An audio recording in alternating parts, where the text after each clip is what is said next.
Assalamualaikum warahmatullahi wabarakatuh. Apa kabar anak-anak yang cerdas, yang hebat, yang berkarakter semuanya? Semoga kita semuanya selalu dalam keadaan sehat dan pastinya dimanapun kalian berada, kita harus tetap menerapkan protokol kesehatan. Karena pandemi masih belum berakhir, kesehatanmu adalah kesehatan keselamatan kita semuanya. Anak-anak yang hebat, cerdas, berkarakter semuanya, jumpa lagi dengan saya, Nurullah Fadilah. Pada kesempatan kali ini, kita akan belajar untuk mata pelajaran Teknologi Informasi dan Komunikasi. Dan pada kesempatan kali ini, tema yang akan kita pelajari adalah tentang jaringan komputer. Bagaimana anak-anak? Sudah siap semuanya? Baiklah, kita akan mulai belajar bersama-sama tentang jaringan komputer.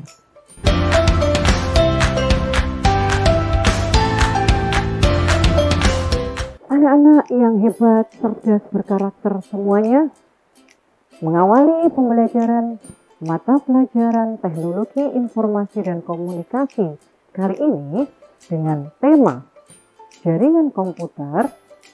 Silakan kalian melihat tayangan yang ada pada slide berikut. Nah, di situ sudah terlihat anak-anak semuanya ada komputer yang ada di dalam satu ruangan. Kemudian komputer-komputer itu memiliki tampilan yang sama satu dengan yang lainnya. Pastinya sudah muncul di dalam pikiran kalian. Berarti komputer-komputer ini bisa saling berkomunikasi. Komputer-komputer ini saling terkoneksi satu dengan yang lainnya. Inilah penyamaan pikiran kita semuanya untuk masuk pada materi jaringan komputer. Baik, berikutnya anak-anak, di dalam pembelajaran kita hari ini ada beberapa tahapan yang harus kita kuasai bersama. Yang pertama adalah kompetensi dasar yang akan kita pelajari, yaitu tentang mengenal jaringan komputer dan internet serta komunikasi via HP. Bisa dipahami semuanya? Oke, baik. Berikutnya, setelah kita memahami tentang kompetensi dasarnya, kita harus mengetahui target apa yang harus kita capai ketika kita mempelajari jaringan komputer ini, yaitu yang tertuang di dalam tujuan pembelajaran. Nah, ada 6 tujuan pembelajaran yang harus kalian pahami, yang harus kalian kuasai. Baik, yang pertama adalah kalian harus mampu untuk mendefinisikan pengertian jaringan komputer. Yang kedua, kalian harus mampu memahami tentang fungsi jaringan komputer.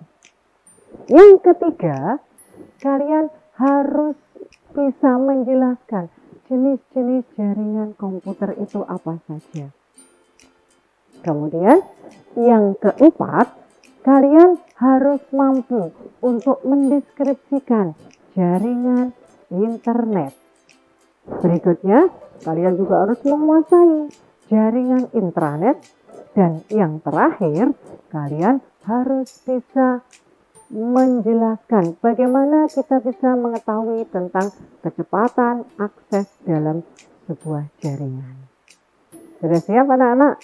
Baik, dengan tujuan pembelajaran itu tadi, maka ada beberapa materi yang akan kita bahas bersama-sama dalam pembelajaran kali ini.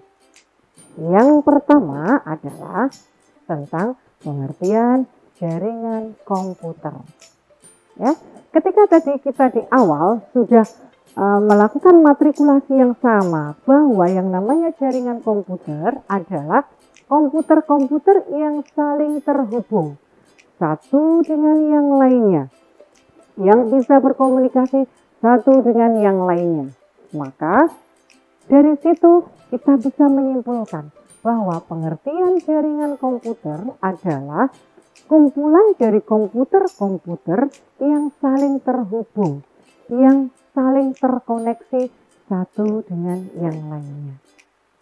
Kalian bisa menganalogikan ya nak ya, ketika di sekolah kalian, di laboratorium TIK kalian, ada komputer-komputer yang ada di dalam satu ruangan itu. Nah, kalian bisa mengasumsikan bahwa berarti di dalam laboratorium komputer sekolah kalian itu sudah terbangun yang namanya jaringan komputer. Baik, kita sudah satu frekuensi ya nak ya. Oke, berikutnya setelah kita memahami tentang jaringan komputer, tentang pengertian jaringan komputer, berikutnya pasti jaringan komputer ini terbangun dengan suatu manfaat tertentu yang ketika dia tidak terbangun dalam sebuah jaringan, maka kebermanfaatan ini mungkin tidak akan terbangun. Nah, yang pertama adalah dia bisa membagi sumber daya. Maksudnya membagi sumber daya bagaimana nak? Jadi ketika komputer ini terhubung dalam sebuah jaringan, maka kita bisa saling berbagi, kita bisa saling memanfaatkan fasilitas-fasilitas yang ada antara satu komputer dan komputer yang lain yang terhubung dalam satu jaringan. Contoh misalnya, kita akan melakukan cetak hasil karya kita di dalam lab komputer. Maka kita tidak perlu menggotong komputer kita atau laptop kita, tetapi kita cukup langsung melakukan perintah cetak karena di situ sudah terkoneksi alatnya. Seperti yang diilustrasikan di dalam gambar ini, ya. Kemudian berikutnya, reliabilitasnya tinggi. Jadi ketika komputer itu terbangun atau terhubung dalam suatu koneksi, dalam sebuah jaringan, maka kita memiliki reliabilitas atau keandalan yang tinggi. Kita tidak perlu khawatir ketika ada data kita yang rusak dalam suatu komputer, kita cukup bisa menerima atau mengirimkan file dari komputer yang terhubung dalam jaringan itu tadi tanpa harus mencari atau membuat file yang baru. Dan pastinya bisa saling terhubung satu dengan yang lainnya karena dia ada dalam satu koneksi, bisa untuk berkomunikasi. Salah satu contohnya yaitu tadi, bagaimana kita bisa saling bertukar file. Kita menerima file yang sebelumnya di dalam komputer yang kita pakai, kita tidak memiliki file itu. Ketika file itu ada di dalam server, maka kita bisa menerima file itu tadi. Oke anak-anak, bisa dimengerti ya tentang fungsi jaringan komputer?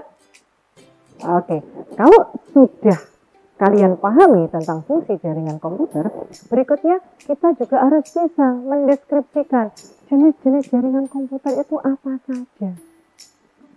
Nah, kita harus memiliki pemikiran yang sama dulu bahwa jenis-jenis jaringan komputer itu terbagi dalam dua kelompok besar. Yang pertama adalah kita bagi berdasarkan media koneksinya, media hubungannya. Nah, berdasarkan media hubungannya, jaringan komputer itu dibagi menjadi dua. Ya, kalian juga kembali bisa menganalogikan, bisa membayangkan jaringan komputer yang ada di laboratorium TIK kalian masing-masing. Nah, ketika kalian mengamati jaringan komputer yang ada di laboratorium TIK sekolah kalian masing-masing, apakah terhubung dengan menggunakan media yang bisa dilihat secara fisik ataukah tidak? Nah, ini masuk pada pembagian jaringan berdasarkan jenis media koneksi yang digunakan. Itu ada dua. Yang pertama adalah jaringan komputer yang terhubung dengan menggunakan media kabel.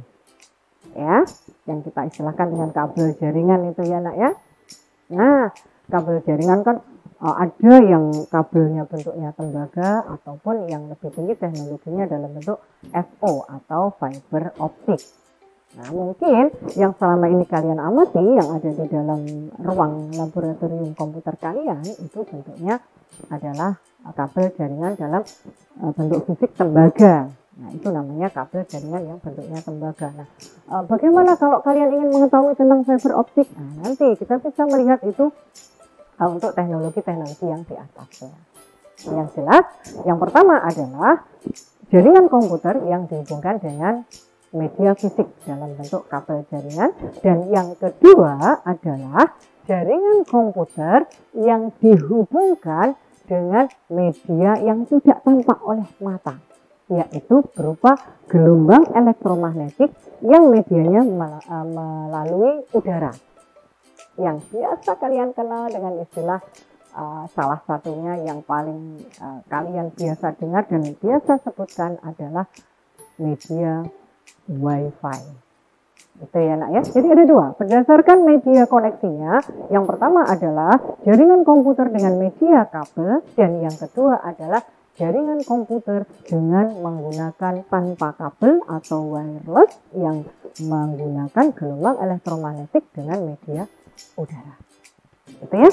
Kemudian berikutnya, jenis jaringan komputer yang kedua itu dibagi menjadi 5 berdasarkan area cakupannya. Ya, kalian bisa membayangkan ketika kalian ada di rumah, kemudian kalian bisa mengakses tugas dari Bapak Ibu guru. Padahal Bapak Ibu guru itu posisinya tidak sedang dalam satu ruangan atau dalam satu lokasi dengan kalian. Nah, dalam hal inilah kita masuk pada pembagian jaringan berdasarkan area cakupannya. Luas area cakupannya, dan berdasarkan luas area cakupannya, jaringan komputer itu dibagi menjadi 5. Yang pertama adalah kita kenal dengan istilah LAN atau Local Area Network.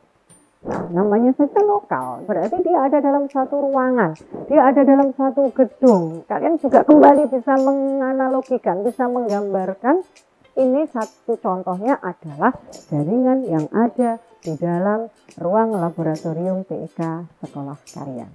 Itu satu contoh jaringan komputer yang dinamakan LAN atau Local Area Network. Kemudian di atasnya LAN, di atasnya lokal, kita mengenal dengan istilah MAN atau Metropolitan Area Network. Kenapa dikatakan metropolitan? Nah, karena dia berbeda lokasi, berbeda gedung dalam hal ini, tetapi masih ada dalam satu area, dalam satu kota. Nah, satu contoh misalnya SMP 1 Sawahan dengan SMP 2 Sawahan. Nah, dia berbeda lokasi, dia berbeda gedung. Jaringan ini berbeda tempatnya, tetapi secara fisik jaringan ini ada di dalam satu kota. Dan SMP 1 Sawahan dan SMP 2 Sawahan ini memiliki koneksi, memiliki hubungan. Maka ini sudah bisa masuk dalam kategori MAN atau Metropolitan Area Network. Kemudian di atas Metropolitan Area Network itu dikenal dengan istilah Wide Area Network. Berarti dia sekupnya lebih luas lagi, lebih lebar lagi daripada hanya sekedar lokal, daripada hanya sekedar metropolitan dalam satu kota. Jadi WAN itu sudah mencakup antar negara, bahkan mungkin antar benua. Apakah bisa? Bisa. Di awal tadi kita sudah menyebutkan bahwa yang namanya jaringan kan medianya ada kabel yang kalau dia mungkin antar negara dan antar benua, dia sudah menggunakan kabel yang fiber optik yang ditanam di bawah laut atau yang menggunakan media satelit. Nah, ini juga dicontohkan untuk apa nak? Untuk perusahaan-perusahaan yang perusahaan itu skalanya internasional. Tetapi data-datanya itu hanya bisa diakses oleh personal atau oleh pengguna atau user yang ada di dalam naungan perusahaan itu. Jadi tidak terbuka untuk umum. Nah, ini masuk dalam kategori Wide Area Network. Bisa dimengerti anak-anak ya? Oke, berikutnya jaringan yang keempat, ini yang mungkin sangat sangat kalian pahami sekali. Dan ini yang salah satu kita gunakan di dalam, terutama di dalam mendukung proses pembelajaran jarak jauh seperti pada masa pandemi saat ini, yaitu jaringan internet. Oke, jadi jaringan internet itu global, terbuka untuk siapa saja. Ketika kita terkoneksi dengan internet, maka siapapun bisa mengakses tanpa batas. Apapun yang dibutuhkan, ketika kita memiliki jaringan internet, maka kita bisa mengaksesnya dengan leluasa.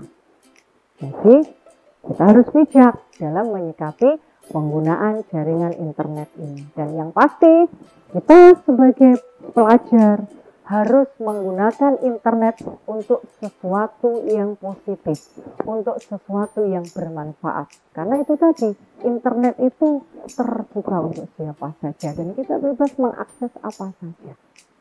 Begitu anak-anak ya. Oke, dan berikutnya yang terakhir adalah kita kenal dengan istilah intranet. Nah, mungkin ini agak jarang kalian untuk menggunakan, karena memang iya, intranet itu secara teknologi dia menggunakan teknologi yang sama dengan internet. Tetapi kembali lagi, intranet itu private, tidak open, tidak public, ya, sehingga hanya user, istilahnya pengguna-pengguna tertentu yang ada di dalam organisasi itu yang bisa mengaksesnya saja. Jadi, kalian tidak bisa menggunakan intranet ini ketika kalian tidak menjadi atau tidak masuk di dalam organisasi-organisasi yang menggunakan itu. Contohnya apa, Bu? Banyak anak-anak. Perusahaan-perusahaan yang besar, yang perusahaan-perusahaan skala internasional, yang kelasnya sudah mendunia, itu pasti dia memiliki jaringan intranet. Karena apa? Ada data-data tertentu yang hanya bisa diakses secara private. Nah, dia menggunakan salah satunya fungsi dari internet ini. Oke anak-anak, bisa dipahami ya? Jadi kalian sudah bisa mengerti jenis-jenis jaringan, entah itu berdasarkan media koneksinya ataupun berdasarkan luas area cakupannya. Oke, berikutnya anak-anak yang akan kita pelajari sesuai dengan tujuan pembelajaran tadi adalah kita akan belajar tentang bagaimana kita bisa menghitung kecepatan akses data yang terlewat di dalam sebuah jaringan. Ini penting. Jadi kita sering mengatakan, koneksiku lemot, saya mendownload data tapi nggak selesai-selesai. Nah, ini dasar pemikirannya dari sini anak-anak. Bagaimana kita bisa menghitung kecepatan akses data yang melewati dalam sebuah jaringan? Yang pertama, kalian harus memiliki pemahaman bahwa kita sering mendengar dengan istilah kecepatan akses data, lebar data atau bandwidth. Berapa mega? Kalian sering menyebut seperti itu. Nah, ternyata anak-anak, di dalam menentukan kecepatan akses internet, kita harus bisa mengcompare ya, antara lebar bandwidth yang kita miliki sebagai jalur yang nanti akan digunakan dengan besarnya data yang akan dilewatkan di dalam jaringan tersebut. Entah itu datanya kita upload ataupun kita download. Nah, ini yang harus kita pahami. Nah, berikutnya, setelah kita bisa memahami bagaimana pola pikir ketika kita akan menghitung kecepatan akses itu tadi, kita juga harus bisa memahami penghitungan besaran data. Nah, yang selama ini kita tahu bahwa data yang dilewatkan dalam sebuah jaringan itu dalam satuan bit. Kalian harus tahu bit ini maksudnya apa. Nah, bit itu adalah kepanjangan dari binary digit. Karena di dalam pembacaan data digital, data kita itu dibaca dengan angka biner. Dan ini harus kalian pahami semuanya. Bit kepanjangan dari binary digit. Nah, 1 byte itu sama dengan 8 bit. Nah, ini yang harus kalian kuasai. Karena kita sering mengenal dengan istilah megabyte, kilobyte, gigabyte, terabyte. Nah, tapi kita belum bisa memahami bagaimana kita bisa menentukan 1 byte itu berapa banyak datanya. Nah, dasarnya dari sini. Jadi, 1 byte itu 8 bit. Kemudian naik berikutnya 1 kilobyte, 1 megabyte, 1 terabyte, dan 1 petabyte. Bisa dimengerti anak-anak ya? Oke, jadi ini dasar pemikirannya. Nah, untuk penerapan konsep ini, kita akan mensimulasikan bagaimana kita bisa menghitung ya. Ketika kita memiliki lebar bandwidth 7,2 mega.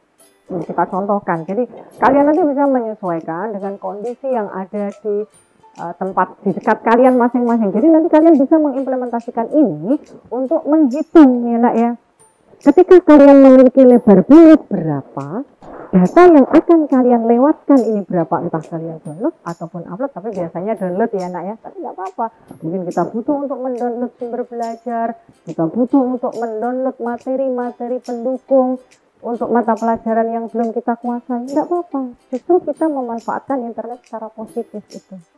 Nah, kembali lagi, ketika kalian akan mensimulasikan, di sini Ibu mencontohkan, kita akan mensimulasikan ketika kita memiliki lebar bandwidth 7,2 mega, ya. Kemudian data yang akan kita download dalam bentuk video 1,5 mega. Bagaimana cara menghitungnya?